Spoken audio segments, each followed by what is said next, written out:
Movie शुरू होती है और हमें एक प्रेग्नेंट लेडी दिखाई जाती है जिसका नाम नतालिया होता है और तब ही उसकी डिलीवरी का टाइम भी आ चुका होता है और उस वक्त नतालिया की मदर अलीना भी उसके साथ होती है। नतालिया की तबीयत खराब होना शुरू हो जाती है और उसकी माँ फौरन उसे हॉस्पिटल ले जाती है, लेकिन रात काफी हो चुकी होती है इसलिए हॉस्पिटल में ज्यादा डॉक्टर अवेलेबल नहीं होते। लेकिन वहाँ पर एक नर्स होती है जो उसकी डिलीवरी कर देती है और नतालिया का बच्चा पैदा हो जाता है। लेकिन सब उस बच्चे को देखकर काफी हैरानो परेशान हो जाते क्योंकि उन लोगों को उस चीज पर यकीन नहीं आ रहा था जो वो देख रहे थे, क्योंकि बच्चा पैदा होते ही हवा में फ्लाई करना शुरू हो जाता है। नतालिया भी ये देखकर काफी हैरान हो जाती है और वो अपनी मदर को कहती है कि हमारे यहाँ एक एंजल बच्चे की पैदाइश हुई है। लेकिन नतालिया की मदर एक समझदार और एक्सपीरियंस लेडी होती है और वो फौरन समझ जाते हैं कि बच्चा अब नॉर्मल है और ऐसा ही होता है क्योंकि वो बच्चा विदाउट ग्रेविटी पैदा होता है। वो लोग काफी पुअर प्रोटेक्टेड लोग होते हैं और फौरन हॉस्पिटल को छोड़कर चले जाते हैं, जबकि नर्स उन्हें काफी समझा रही होती है कि अभी उनके जाने का टाइम नहीं हुआ, लेकिन वो उसकी नहीं मानते और अपने घर आ जाते हैं।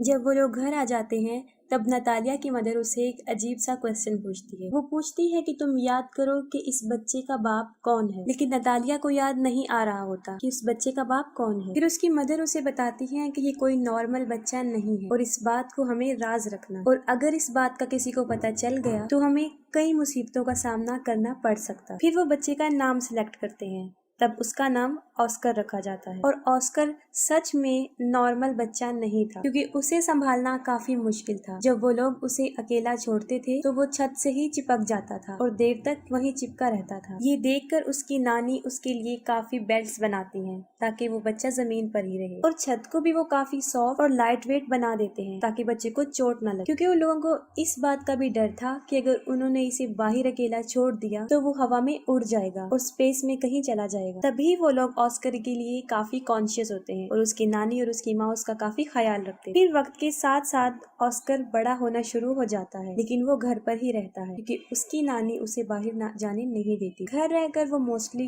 टीवी पर सुपरमैन के कार्टून्स देखा करता था और वो खुद भी ये इमेजिन करता था कि वो भी एक सुपर हीरो है। फिर ऑस्कर कई दफा अपनी मदर नतालिया से ये पूछता है कि वो लोग उसे बाहर जाने क्यों नहीं देते, लेकिन वो उसकी बात को इग्नोर कर देते हैं। ऑस्कर खिड़की से बाहर कई दफा लोगों को देखता रहता था और अपने जैसे बच्चों को भी जो स्कूल जा रहे होते हैं, और हसरत भरी निगाहों से खेलते हुए बच्चों को देखता था और आजाद जिंदगी को बहुत मिस करता था। वो ये सोचता था कि वो शायद हमेशा के लिए यहाँ कैद में रहेगा। फिर एक दिन ऑस्कर घर की इस कैद से तंग आकर खिड़की से बाहर जाने की कोशिश करता है, लेकिन उसकी नानी उसको देख लेती है और वो काफी गुस्से में आ जाती है। ये इंसिडेंट देखने के बाद उसकी नानी सारी विंडोज को सील कर देती है और ऑस्कर को समझाती हैं कि वो कभी भी इस घर से बाहर नहीं जाएगा, ना उन बच्चों की तरह जो स्कूल जाते हैं, और वो घर पर ही रहकर पढ़े। ये सुनकर ऑस्कर की मदर काफी गुस्से में आ जाती है और कहती है कि कब तक हम इसको इस कैद खाने में रखेंगे, एक ना एक दिन इसने बाहर जाना है। फिर ऑस्कर की मदर उसके लिए एक जैकेट लेकर आती है जिसकी पॉकेट्स में वो 2 पत्थर रखती है ताकि वो उड़ ना सके। वो अपनी मदर की बात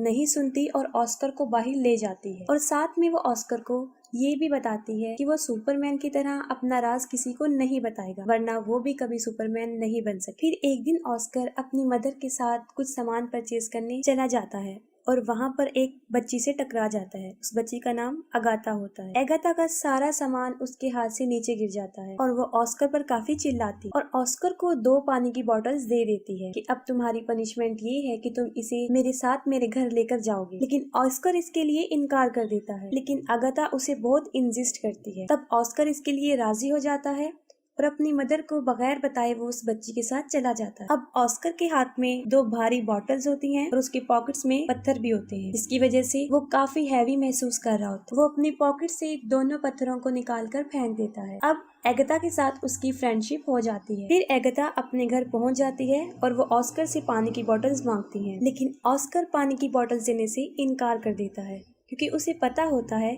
कि अगर उसने ये पानी की बोतल उसे दे दी तो वो हवा में उड़ जाएगा। क्योंकि अगाथा ना समझ होती है और वो ऑस्कर से बोतल छीन लेती है। जैसे ही वो ऑस्कर से बोतल लेती है वो हवा में उड़ जाता है। वो जगह चारों तरफ से काफी बंद होती है, इसलिए ऑस्कर ज्यादा ऊंचा नहीं उड़ता। अगाथा ये देखकर काफी हैरान हो जाती है और चिल्लाकर उसे सुपरमैन कहती है। ऑस्कर उससे हेल्प मांगता है। ये सुनकर एगाथा फौरन अपने रूम में जाती है और अपना एक पिंक कलर का बैग उठाकर लाती है जो पत्थरों से भरा होता है। और उनका आइडिया ये था कि इन पत्थरों को वो अपनी पॉकेट्स में रखेगा, जो कि एक अच्छा आइडिया था। उनका ये प्लान अच्छा साबित होता है और ऑस्कर नीचे आ जाता है। फिर उनकी गहरी दोस्ती हो जाती है। फिर ऑस्कर एगाथा को कहता है कि तुम प्रॉमिस करो कि इस बात को सीक्रेट रखोगी और किसी को नहीं बताओ। और दूसरी तरफ ऑस्कर के गायब होने की वजह से उसकी मदर और उसकी नानी काफी परेशान होती हैं। वो उसे काफी ढूंढती हैं और वो ये सोच लेती हैं कि वो शायद हवा में उड़ गया है, क्योंकि जो पत्थर उसकी मदर ने उसकी पॉकेट में रखे होते हैं वो उन्हें जमीन पर गिरे हुए मिलते हैं। फिर ऑस्कर उसी बैग के साथ जो एगाथा ने उसे दिया था घर आ जाता है और अपनी मदर को एगाथा के बारे में बताता है। फिर उसकी मदर उससे पूछती है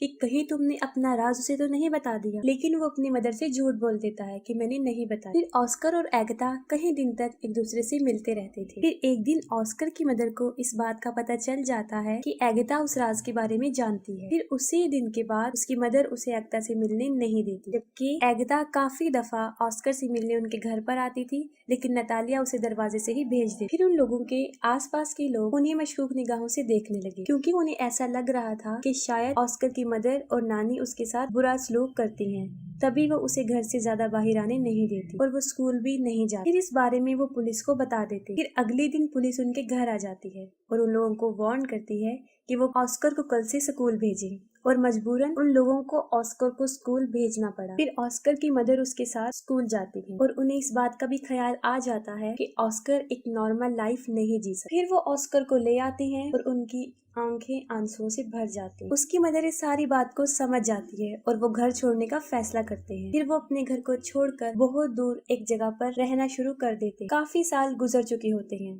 अब ऑस्कर भी जवान हो जाता है। उसकी मदर काफी ओल्ड हो जाती हैं और उसकी नानी की डेथ हो जाती है। और ऑस्कर के पास अब तक वो बैग होता है जो एगाथा ने उसे दिया होता है। वो उस बैग को कभी भी अपने से दूर नहीं करता था, इवन कि सोते वक्त भी वो उसे अपने साथ लेकर सोता था। लेकिन आज भी उसका लाइफस्टाइल जीने का वही तरीका, घर में रहकर ही वो जिंदगी गुजारता और उसकी जिंदगी सीक्रेट पर ही चल रही होती है। ऑस्कर की मदर और वो एक दूसरे का बहुत ख्याल रखते थे। ऑस्कर अब अपनी जिंदगी से फेड अप हो गया था। इस राज को छुपाते हुए वो काफी तंग आ चुका। फिर वो सोचता है कि अगर दुनिया को उसके बारे में पता चल जाएगा तो वो थोड़े ही वक्त में पूरी दुनिया में मशहूर हो जाएगा, जैसे उसका आइडियल मैन सुपरमैन, और उसके ऊपर बहुत से लोग किताबें भी लिखेंगे। लेकिन उसकी मदर ऐसा कुछ नहीं चाहती। लेकिन उसकी मदर उसे समझाती है कि ऐसा कुछ नहीं हो, क्योंकि उसकी मदर को ऐसा लगता था कि अगर दुनिया को इस राज का पता चल गया तो वो उसे खो देगी। फिर वो अपनी माँ की खातिर सब्र कर लेता है, लेकिन फिर उसका सब्र खत्म होना शुरू हो जाता है और एक दिन वो अपनी मदर को बगैर बताए घर से बाहर चला जाता है। फिर वो एक मैजिक शो में चला जाता है जहाँ लोगों के टैलेंट को दिखाया जाता है और वो पहली मर्तबा अपने टैलेंट को दिखाने वहाँ चला जाता है। फिर उसी रात वो शो हिट हो जाता है और उसकी माँ भी वो शो देख लेती है। इस मामले में ऑस्कर की मदर बेबस थी। काफी लोग ऑस्कर को टीवी पर देख चुके होते हैं और वो फेमस भी हो चुका होता है। फिर अगले दिन वो एक आदमी